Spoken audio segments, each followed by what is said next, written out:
Dragon is in countdown. Falcon 9 is in startup.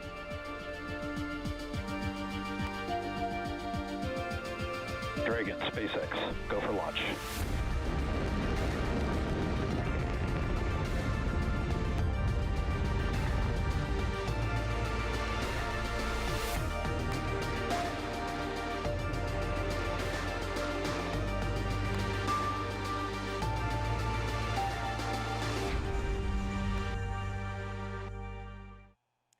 You are looking live at Launch Complex 39A at Kennedy Space Center. In just over 20 minutes, this Falcon 9 rocket will lift off, carrying the 28th commercial resupply services mission from both NASA and SpaceX to the International Space Station. Good morning and welcome to live coverage of the CRS-28 launch. I'm NASA's Jasmine Hopkins. Fueling of the Falcon 9 began about 15 minutes ago, and we're counting down to an instantaneous launch at 11:47 a.m. Eastern Time. This mission will deliver about 7,000 pounds of science, supplies, and equipment to the space station. And these missions help NASA and our partners continue research to better our life right here on Earth and help us as we explore deep space. Let's go now to SpaceX headquarters in Hawthorne, California, where Zachary Lupin is standing by to tell us more about the vehicle supporting today's mission. Zach? Thanks, Jasmine. Hello, everyone. My name is Zachary Lupin, and I'm an avionics reliability engineer here at SpaceX. And it's great to be covering today's mission in partnership with NASA. On your screen right now is a live view of SpaceX's two-stage Falcon 9 rocket with our Dragon spacecraft at the very top. Dragon is one of the few vehicles that can deliver significant cargo to the space station and the only vehicle that can deliver cargo from it. And to date, Dragon has visited the station 37 times and transported 280,000 pounds of cargo back and forth from the orbiting laboratory. Below Dragon is our Falcon 9 vehicle, which is actually two rockets in one. The lower part, also the largest part of the rocket, is called the first stage. It has 9 Merlin 1D engines, which accelerate the vehicle through the Earth's atmosphere and into various orbits in space. At the top of the first stage is the black inner stage, and above that is the Falcon 9 second stage. Now, the two stages will separate about 2.5 minutes into flight, and then the second stage will ignite its single Merlin vacuum engine, or MVAC engine, which is the 10th engine on the rocket, to carry Dragon to its desired orbit. Now, during today's mission, you will notice a shorter nozzle attached to our second stage. We are flying a shorter nozzle when we don't need as much performance to get payloads to their final destination. Now, for those of you following along, today marks SpaceX's 38th launch this year, 4th Dragon flight in 2023, and 237th mission overall. Now, Falcon 9 and Dragon were both designed with reflight in mind, and the vehicle hardware is built to support multiple missions with minimal refurbishment. Today's Dragon is flying for its 4th time and also marks SpaceX's 20th reuse of the vehicle. And the Falcon 9 first stage is flying for its 5th time, and we plan to recover and fly both the vehicle and the spacecraft again in the future. So far, we've reflown 170 first stages, including both Falcon 9 and Falcon Heavy, and we're planning to recover this booster on our drone ship, a Shortfall of Gravitas, which is currently stationed off the coast of Florida in the Atlantic Ocean. And if successful, this will mark the 198th recovery of an orbital-class rocket. Now, as the clock ticks closer to T0, let's head over to NASA's Megan Cruz at Cape Canaveral to talk about today's weather. Megan? Thank you, Zach, and good morning, everyone. Welcome into Hangar AE at nearby Cape Canaveral Space Force Station. This is where I can monitor the launch team as they take us through today's countdown. So far, hearing a lot of good things over the nets. The vehicle is healthy, the team working no issues. The range is green, meaning our path from here to the International Space Station is clear and safe. And the weather, which has been the issue all weekend, forcing the team to stand down Saturday and Sunday attempts. Today, we are 80% go. You can see those watch items on the bottom left of your screen. Launch Weather Officer Arlena Moses will be monitoring a few showers she expects to move into the area during launch. And I know some of you out there, you might be thinking it seems a little windy out here, but those winds are well below any concerns for launch. And as for the weather around the booster recovery area yesterday, high seas kept us from launching, but today, check out this live look from SpaceX's drone ship out in the Atlantic. Conditions are still a little rough out there, but better than yesterday, hence again that 80% go for launch in just about 17 minutes. So right now, SpaceX is fueling Falcon 9 RP-1, or rocket-grade kerosene load, is complete. Super-chilled liquid oxygen is being loaded into the first and second stage. You see those white clouds, completely normal. That's some of the liquid oxygen venting off. SpaceX vents off some of that LOX to maintain the right pressure in the tanks. And those clouds form when the liquid oxygen makes contact with Florida's humid air. Our instantaneous launch opportunity today, 11:47 and 0 seconds Eastern Time, if we want to dock with the International Space Station on Tuesday, June 6th. For more on that, let's head over to Shaniqua Vereen inside NASA's Mission Control Center. Thanks, Megan, and welcome to the International Space Station Flight Control Room. I am Shaniqua Vereen, live at the Johnson Space Center here in Houston, Texas. The team of flight controllers at Mission Control Houston today is being led by Flight Director Scott Stover. Teams here in Mission Control will really jump into action tomorrow night into early Tuesday morning as Cargo Dragon approaches the International Space Station. There are currently 7 crew members living and working aboard the station. Expedition 69 consists of NASA astronaut Frank Rubio, Dmitry Petelin of Roscosmos, Sultan Anayati from the United Arab Emirates, Woody Hoberg and Stephen Bowen of NASA, Andrei Fedyayev, and Commander Sergei Prokopyev of Roscosmos. As Cargo Dragon approaches the International Space Station in the morning hours of June 6, NASA astronauts Frank Rubio and Woody Hoberg will be monitoring the arrival from the station's cupola.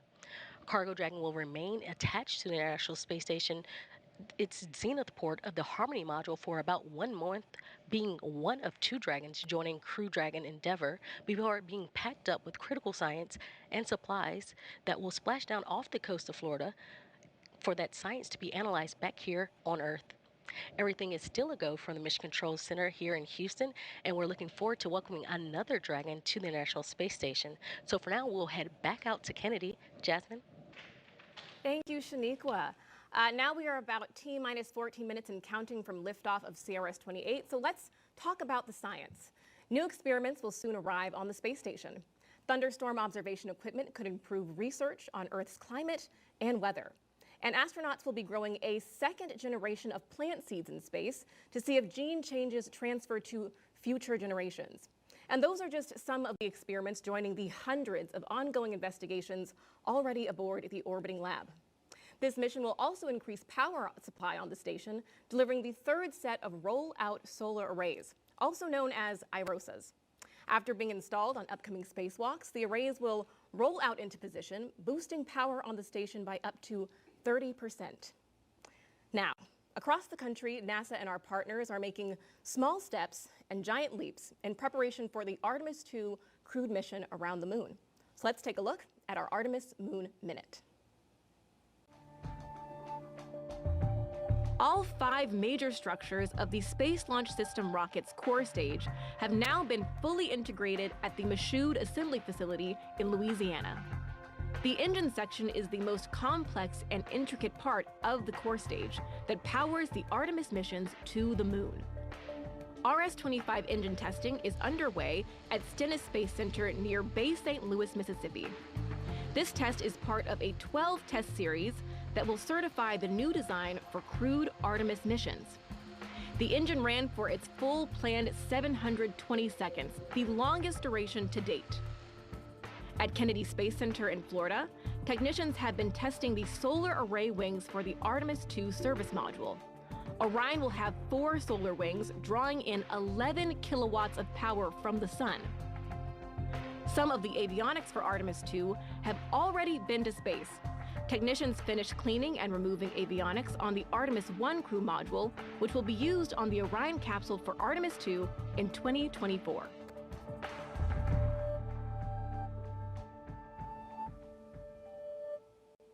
Now we are at T-minus 12 minutes and counting from the liftoff of the 28th Commercial Resupply Services mission from both NASA and SpaceX to the International Space Station. So let's bring back Zach now to tell us more about Dragon's flight history. Zach? Thanks, Jasmine. For those of you following along, you'll know that it's already been a very busy year and couple of weeks for Dragon vehicles at the International Space Station. CRS-28 marks SpaceX's 4th Dragon mission of 2023, following the launches of Crew 6, CRS-27, and AX-2. The Dragon spacecraft supporting today's mission will be joining Crew 6 and Dragon Endeavour, which have been on station since March. Now, in order to make room for AX-2 and CRS-28 at the Harmony Zenith port on the ISS, the 4 members of Crew 6 underwent a port relocation on May 6th. And put another way, Dragon moved parking spots to make room for the incoming Dragons. A few weeks later, on Sunday, May 21st, Dragon and the crew of AX-2 lifted off from historic Launch Complex 39A at NASA's Kennedy Space Center and arrived at station about 15.5 hours later.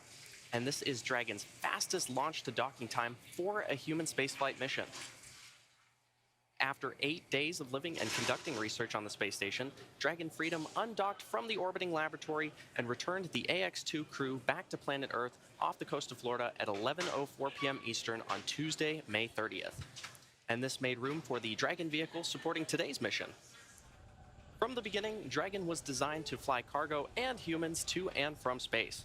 And since Dragon's first visit to the space station in May 2012, we've come a long way. In that time, as I mentioned earlier, Dragon has visited the ISS 37 times, and 9 of those missions carried crew. In fact, the first time Dragon flew people was just about 3 years ago with SpaceX and NASA's Demo 2 mission to the space station. NASA astronauts Bob Behnken and Doug Hurley took the first flight on Dragon on May 30th, 2020, returning human spaceflight capabilities to the United States for the first time since the Space Shuttle retired in 2011. The launch of Demo 2 also marked the first time in history that a commercial company successfully took astronauts to orbit. And since then, SpaceX has launched a total of 10 human spaceflight missions to space.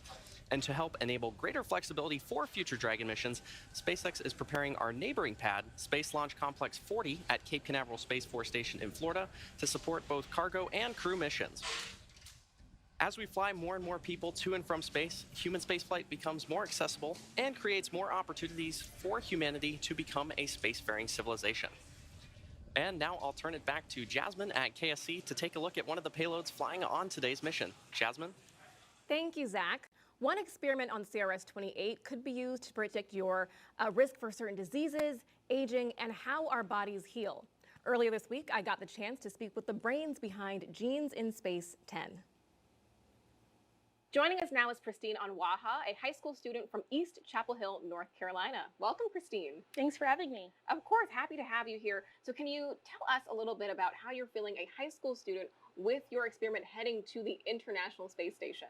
It's honestly a dream come true. This idea started off originally in my head, and now it's going to be a reality pretty soon, so I'm really excited. Of course, we love that excitement, Christine, and we cannot wait to see your dreams realized. Can you break down what is the Genes in Space 10 experiment? The experiment involved telomeres, and these are the repetitive sequences that cap the ends of our chromosomes.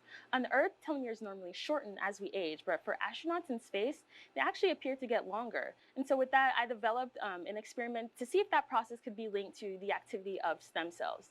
Now, in the development of that experiment, something really important was measuring telomere length. But it turns out that isn't something that can really be done on the ISS. Instead, experiments involving DNA length measurement need to be sent down to Earth, and that costs time and resources. So with that, the Genes in Space team and I got thinking, what if we developed an experiment that could help address that? And so we developed an experiment that will allow astronauts on the ISS to detect the 4-fold difference in DNA length. And so with that, it opens the door up for more kinds of research to be done on the ISS, such as into genetic monitoring, because being in space makes you more prone to genetic mutations. So that's something that can help with that. Also opens the door up for more research into telomeres to be done, and even broader. Christine, that is so exciting. And your experiment was chosen out of over 600 applications. So what advice do you have for students who are also interested in this opportunity? Yeah, I would just encourage other students to just explore their passions in space biology and pursue it as best as you can. That's what I did, and it led me to where I am here. Exactly. Very excited to have you here. And tell me, what are your plans after high school? I mean, you've got some great things on the horizon, right? Yeah, so in the fall, I'll be headed off to UNC Chapel Hill. I'm planning on studying either biology or biochemistry, and I'm really excited to get more involved with biological research in the future, especially space biology. Of course. Thank you so much for joining us today, Christine. Thanks for having me. Thanks again to Christine for speaking with us. And she is not the only student experiment going up on CRS-28. STEM engagement is very important to us here at NASA for the future of the Artemis generation. All right, now we are just about 7 minutes and counting until liftoff of CRS-28. So let's bring back Megan here on Florida's Space Coast and Zach live at SpaceX headquarters in Hawthorne, California, to walk us through the final moments of the countdown. Take it away. Thanks, Jasmine. It's T-minus 6 minutes and 50 seconds, and the SpaceX team is currently working no significant issues, and the vehicle is healthy. Weather is currently 80% go, and the range is ready to support today's mission. At this point, Rocket Propellant 1, or RP-1 fuel, is completely loaded on the second stage and nearly complete on the first stage. Liquid oxygen, or LOX, loading is currently underway on both stages and will complete at the T-minus 2 minutes mark to launch. We're also loading helium gas into both stages. Falcon 9 uses helium as a pressurant to backfill the propellant tanks as LOX and RP-1 are consumed by the Merlin engines during ascent. Helium load began before the broadcast went live and will continue to top off until about a minute and a half before launch. And about 40 seconds ago, SpaceX performed the engine chill. That's when the team flowed a small amount of the super chilled liquid oxygen into the Merlin engine's turbopumps. They're basically prepping the propulsion system for the full flow of liquid oxygen. By doing this, they avoid a thermal shock to the system, ensuring engine startup Stage 1 goes fuel well. load is complete. And you heard that call out for Stage 1 fuel load complete. Now, Dragon also began its startup sequence at T-minus 35 minutes when it coordinated timing with Falcon 9. The spacecraft is currently undergoing vehicle health checks. It will enter terminal count at T-minus 5 minutes, with the next big step just a minute before liftoff, when Dragon will transition to internal power.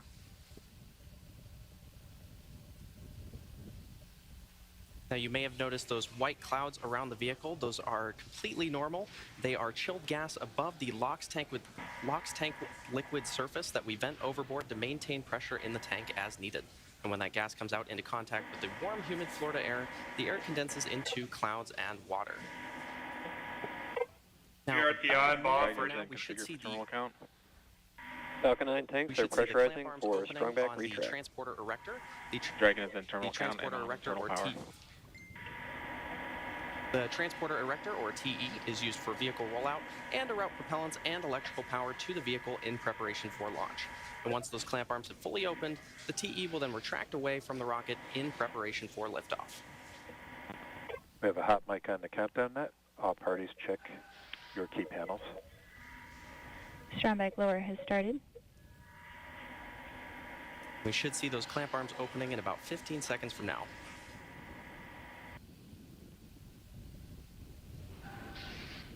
Now, those clamp arms are located just below the trunk of the vehicle, which is beneath the Dragon spacecraft.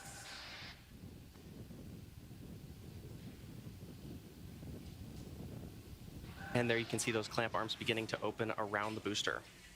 Now, in these last few minutes before T0, Falcon 9 is performing final health checks on its primary communications, avionics, and propulsion systems in preparation for flight. And we may hear callouts that engines are sufficiently chilled as we get a little closer to liftoff.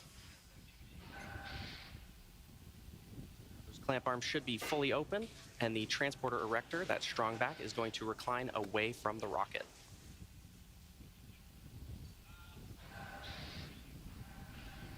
Now, you may have noticed in some of these shots, the Falcon 9 booster supporting today's mission is covered in quite a bit of soot, and that is because it previously supported NASA Crew 5, GPS-3, Space Vehicle 6, Inmarsat 6F2, and 1 Starlink mission.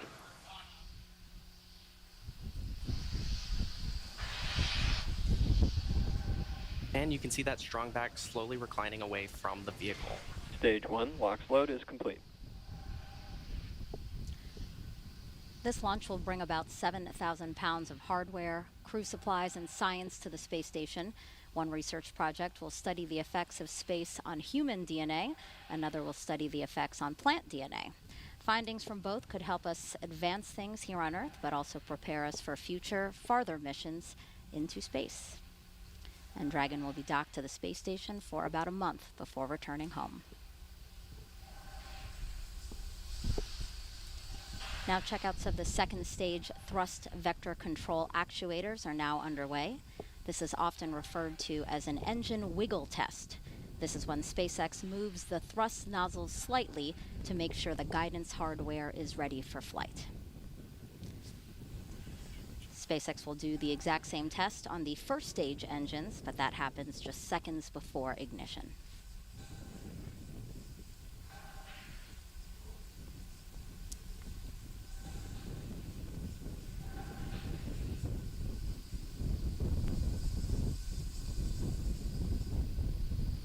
Now, Dragon is also performing its final health checks to make sure all of the vehicle's primary systems are ready Stage for its 2 lock rendezvous load is with the complete. International Space Station. Dragon is And in there's that auto call out idle. that Stage 2 lock. Call out that Stage 2 LOX loading is complete. That wraps up propellant loading for both stages of the Falcon 9. And as I mentioned earlier, you may have seen those white clouds around the vehicle. Ground gas Those closeout. clouds you see are the chilled gas above the LOX tank liquid surface that we vent overboard. And when that gas comes out in contact with the warm Florida air, the air condenses into clouds and water. Now Dragon is about to transition into internal power. Also, Falcon 9 computers will then enter startup mode, which is when the Falcon 9 flight computers take control of the countdown, guiding the rocket through the last seconds before liftoff. We should hear a call out about startup shortly. Falcon 9 is in startup. Dragon is in countdown. Both stages are now pressurizing for launch. At T-minus 45 seconds, we'll hear the SpaceX launch director verify go for launch. Go for launch. There you go. And at launch, the International Space Station will be flying 260 miles over the North Atlantic, south of St. John's, Newfoundland. T-minus 30 seconds.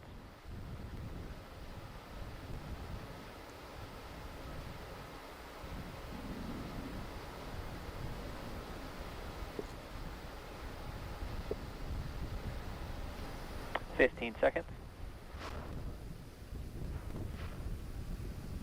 T-minus 10, 9, 8, 7, 6, 5, 4, 3, 2, 1.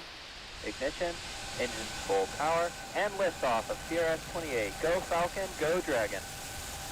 Liftoff of about 7,000 pounds of science and cargo, including a new pair of solar arrays to boost power on the space station.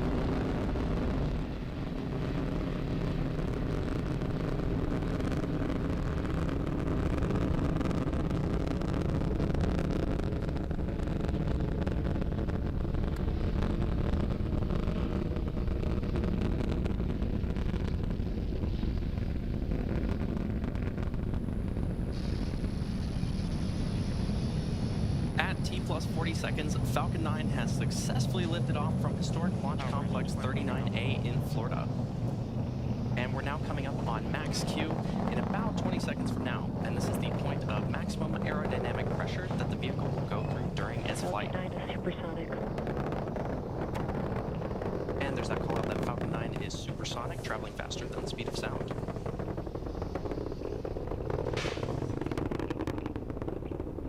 Max Q.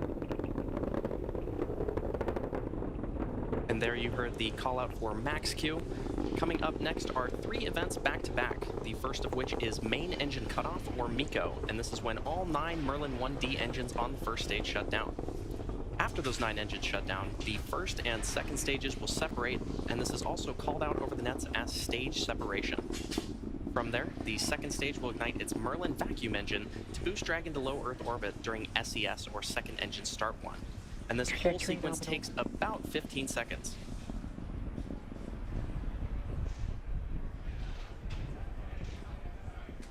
Should be expecting that call out for main engine cutoff in about 40 seconds from now.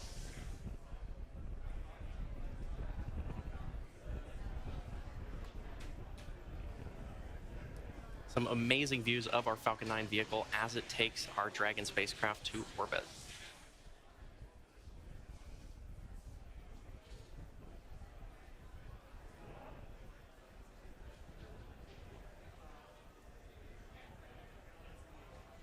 And in just about 10 seconds, we should see that main engine cut off.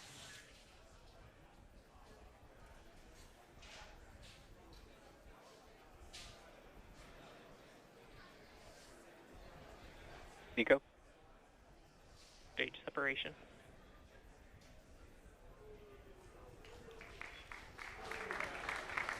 In vac ignition. And there you heard those callouts and probably saw on your screen, main engine cutoff, followed by stage separation, and then second engine start 1. As I mentioned earlier, we're flying an MVAC nozzle, a shortened MVAC nozzle on our second stage. If you're just tuning in, you're watching a live webcast for the 28th commercial resupply mission to the International Space Station for NASA. This is SpaceX's 38th mission for 2023 and the 4th Dragon flight to the International Space Station this year. We lifted off from Kennedy Space Center's historic Launch Complex 39A just about 3.5 minutes ago. Now on your screen, on the left side, you can see our Falcon 9 first stage, which is going to descend back towards Earth, and the second stage on the right side of your screen, which is carrying the Dragon spacecraft. Now, as a reminder, today's mission marks the 5th flight for this Falcon 9 booster. Falcon 9 booster, which previously supported the Crew 5, GPS-3 Space Vehicle 6, Inmarsat 6F2, and 1 Starlink mission. In order to make its way back to our drone ship, a shortfall of gravitas, the Falcon 9 first stage has 2 more burns to execute. The first is the entry burn, where 3 of the Merlin engines will reignite. This helps slow the stage down as it re-enters the upper part of the Earth's atmosphere. The entry burn is followed by the landing burn, and this is a single engine burn that brings the vehicle's speed down rapidly in order to land on the drone ship. Now, occasionally with the Falcon 9 first stage on the left side of your screen, you may see some small white puffs, and those are nitrogen gas bursts that are used for attitude control. You can also see there on your screen a pair of the hypersonic grid fins. Falcon 9 is equipped with 4 of these grid fins, which are comprised of titanium, and they are positioned near the top of the first stage. Once in the atmosphere, stage 1 is only using the grid fins for steering as it makes its return to Earth.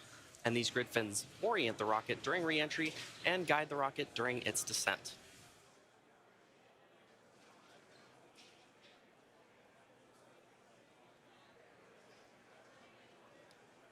Now, the Falcon 9 first stage has 9 Merlin 1D engines, and each engine generates about 192,000 pounds of thrust.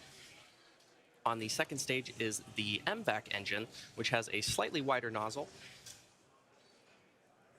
and the vacuum engine generates about 203,000 pounds of thrust.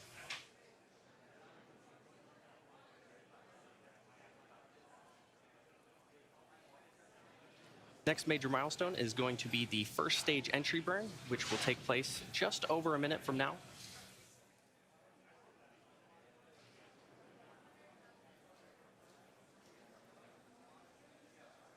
There you can see an amazing view of our stage 2 with its shortened MVAC nozzle.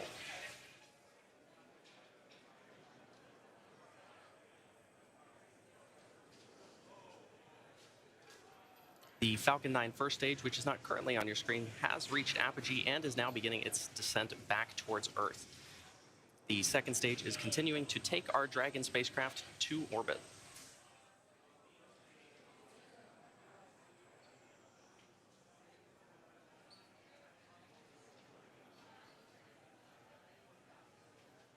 And we should see that first stage entry burn begin in about 15 seconds from now on the left side of your screen.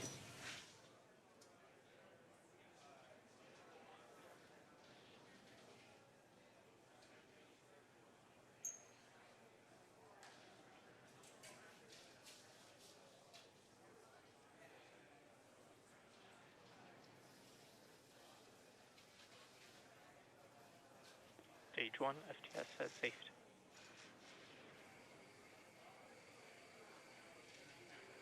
Stage 1 entry The burn second startup. stage on the right side of your screen. And there's that call out for stage 1 entry burn startup on the left side of your screen. The second stage is continuing to take our Dragon spacecraft to orbit. Now again, the entry burn is the first of 2 burns that the Falcon 9 booster performs before landing on our drone ship. Stage 1 entry burn shutdown. And there's that confirmation of stage 1 entry burn shutdown. As we get closer to first stage landing, it's good to note that the Falcon 9 first stage is equipped with 4 landing legs made of state-of-the-art carbon fiber with aluminum honeycomb. These landing legs are placed symmetrically around the base of the rocket and deployed just prior to landing. And if successful, this landing will mark the 198th time that we've recovered a first stage booster, including both Falcon 9 and Falcon Heavy missions.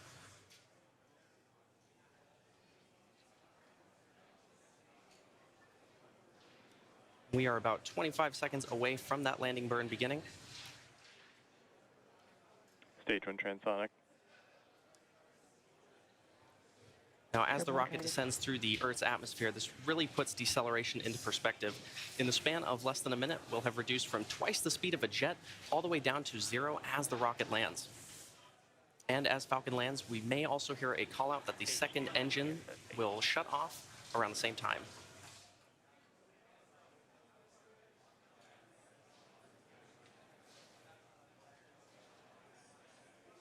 Stage 1 landing burn.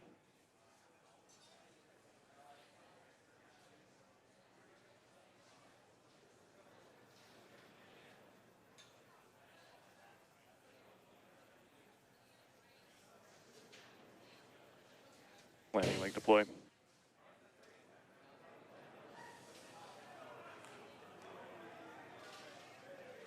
Stage 1 landing confirmed. And there you have it. The Falcon 9 first stage that supported today's mission has landed for its 5th time, having previously supported Crew 5, GPS 3, Space Vehicle 6, Inmarsat 6F2, and a Starlink mission. Today's landing also marks the 198th successful landing for an orbital class rocket. You may have also heard confirmation of good orbit. Acquisition of signal to Finland.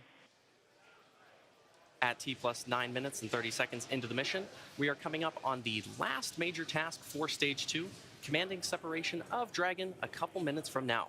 And we expect to have video of Dragon separation from the top of the second stage, which looks into the trunk. CRS-28 will be joining the Crew 6 vehicle, currently on orbit, so we'll be back to having 2 Dragon spacecraft. 2 Dragon spacecraft docked at the International Space Station. As for cargo, today we will be delivering more than 7,000 pounds of science, research, crew supplies, and vehicle hardware to the orbital laboratory and its crew. To date, SpaceX has sent and brought back over 280,000 pounds of crew and cargo to and from the space station.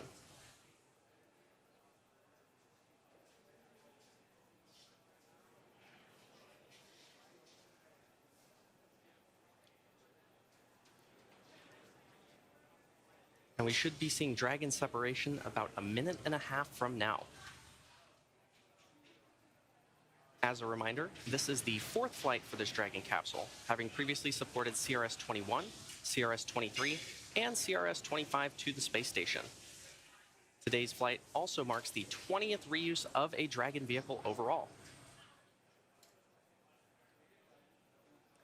Now, Dragon has 16 Draco thrusters on board, each with the capability to deliver 90 pounds of force. There are 4 pairs of 3 thrusters spaced evenly around the capsule, as well as 4 forward bulkhead thrusters underneath the nose cone. Now, notably, today's Dragon does not have super Draco thrusters, seats, or life support systems, as it's not carrying crew. And this saves on weight and space, and also allows for a faster refurbishment time.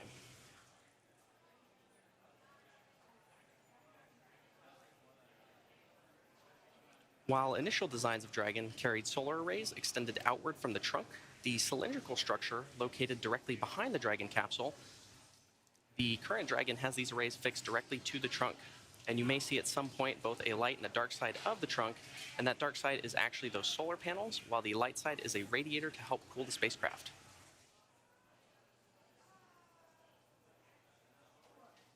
And speaking of solar panels, you can see on your screen right now the solar panels that we will install on the International Space Station. Once the Dragon capsule reaches the ISS, it will be able to autonomously dock using its navigation sensors, centerline camera, and light detection and ranging or LiDAR equipment. And there you can see on your screen Dragon separating from the second stage. Well, that's going to do it for me here in Hawthorne. The next milestone coming up is the Dragon nose cone opening sequence, which protects the double ring and navigational sensors. And I'll toss it over to Shaniqua in Houston to talk us through it. Shaniqua? Thanks, Zach. Everything is still going well back here in Mission Control Houston. Right after Dragon separated, it began a series of automatic checkouts, including small firings of the Draco maneuvering thrusters. The next milestone is nose cone deploy. The nose cone protects that docking hardware and rendezvous and tracking elements on top of Dragon during ascent. The nose cone deploy uncovers the 4 forward bulkhead thrusters, which Dragon will use for its major burn maneuvers. And we do have confirmation that that nose cone deploy sequence has begun. Again, major burn maneuvers will be Dragon nose cone deploy uncovers those major hardware. It will also uncover Dragon eyes, that rendezvous and tracking hardware that allows Dragon to know where it is in space and how to find the space station.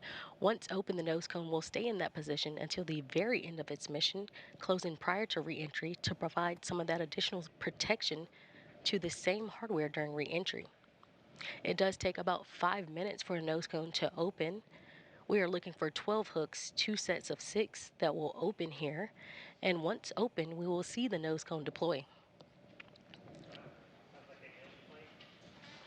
Again, that sequence has begun, and we'll be waiting to hear once all 12 hooks are open.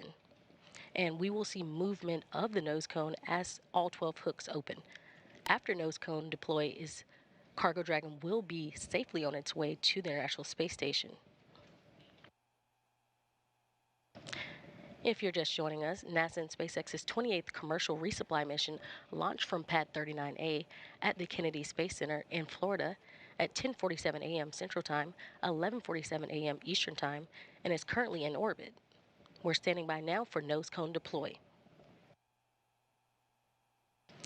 Dragon is filled with over 7,000 pounds of cargo and supplies, including a variety of science investigations, hardware, and fresh foods for the crew on station. Some of those fresh foods that will be delivered include apples, grapefruits, oranges, cherry tomatoes, and blueberries.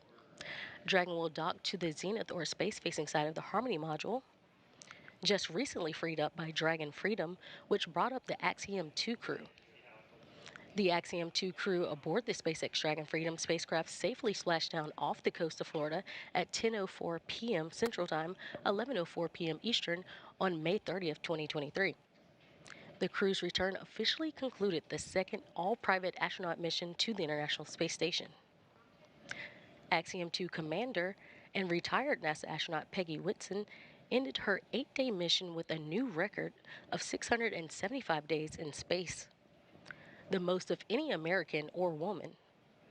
And while we're discussing records, NASA astronaut Frank Rubio will end his mission this fall, breaking a record of his own. Rubio will return to Earth aboard a Russian Soyuz spacecraft no earlier than September 27th, and in his stay aboard the orbiting laboratory, having logged a total of at least 371 days in orbit. That tour of duty will beat the previous record of 355 days set by NASA astronaut Mark Vande Hei in 2022. Joining Rubio on station are 6 other crew members living and working aboard the International Space Station. Expedition 69 also includes Dmitry Patelin from Roscosmos, Sultan Adiyati from the United Arab Emirates, Woody Hoberg and Stephen Bowen of NASA, Andrei Fedyaev and Commander Sergei Prokopyev of Roscosmos.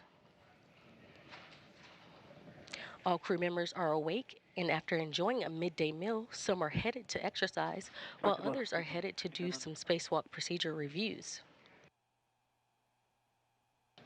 NASA astronauts Stephen Bowen and Woody Hoberg are prepping for a June 9th spacewalk to install one of 2 new rollout solar arrays on the space station's starboard side truss structure.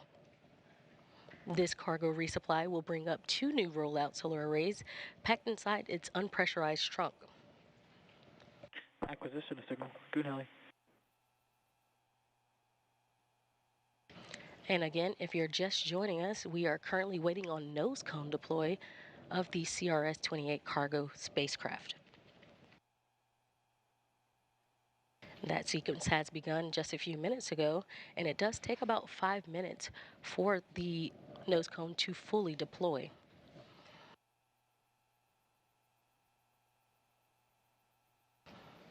After confirmation of nose cone, that the nose cone has been deployed, we will have a special guest join me for a quick interview.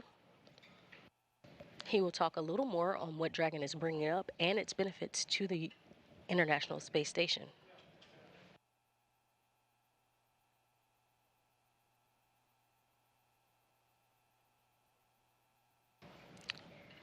And back here in the International Space Station room, flight control room, while we are waiting for that nose cone to officially be fully deployed, we will have flight controllers that are monitoring the systems on station itself ahead of Dragon's arrival Tuesday morning.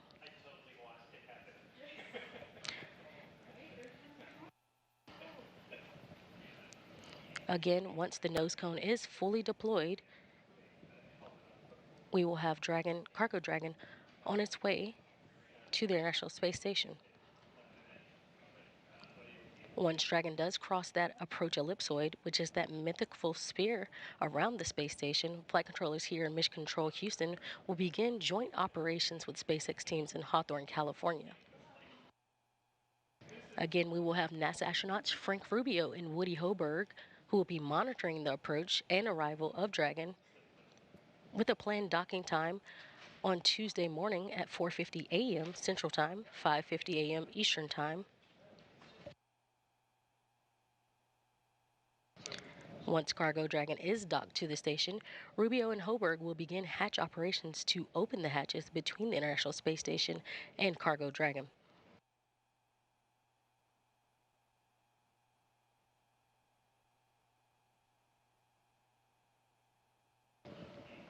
And again, this is live mission operations of the CRS-28 resupply mission to the International Space Station.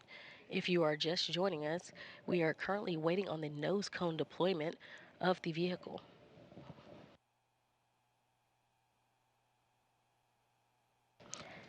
And we currently see that nose cone currently opening.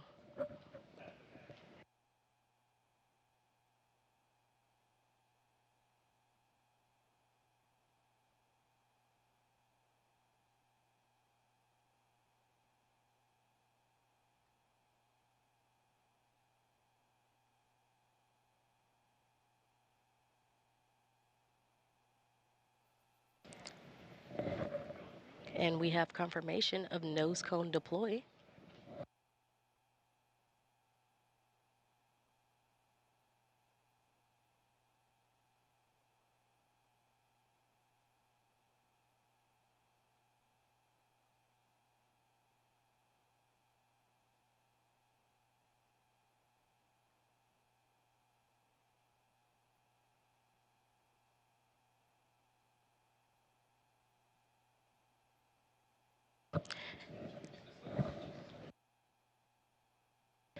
And there we have it. We have nose cone confirmation of deployment.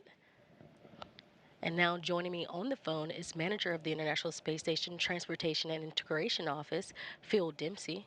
Hi, Phil. Hey, Shaniqua. Thanks for joining me. And as we get into it, can you outline the major activities for the crew with CRS-28? I know we talked some of what's being brought up, but can you go a little more in depth for us?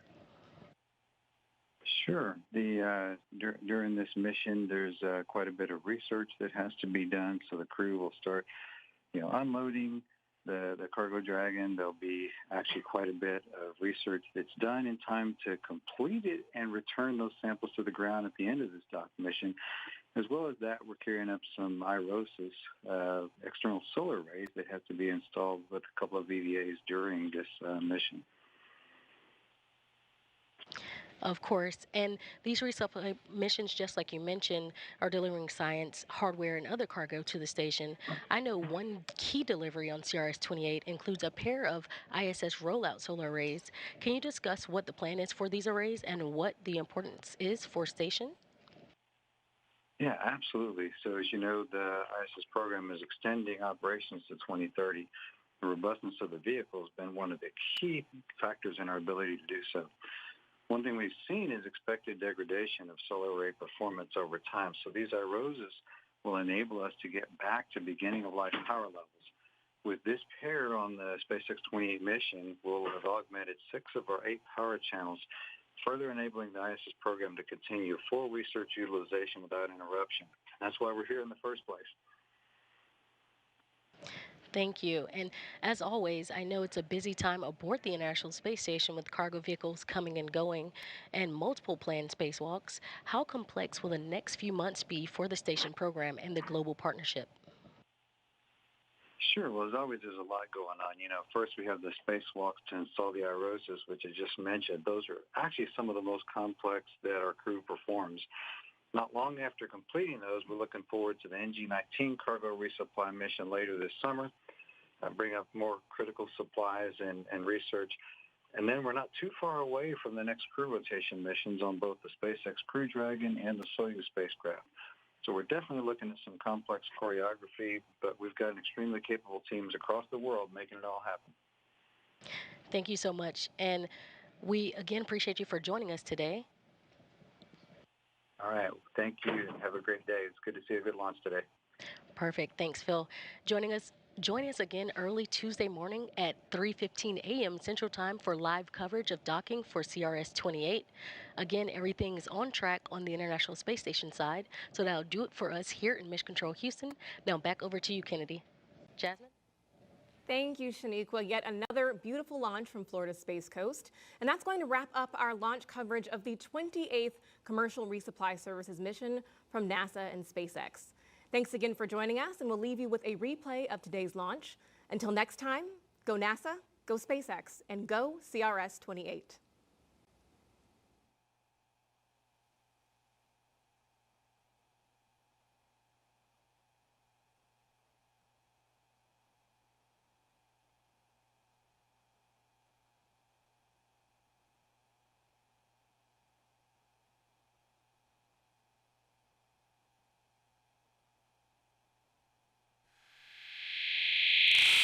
And cargo, including a new pair of solar arrays to boost power on the space station.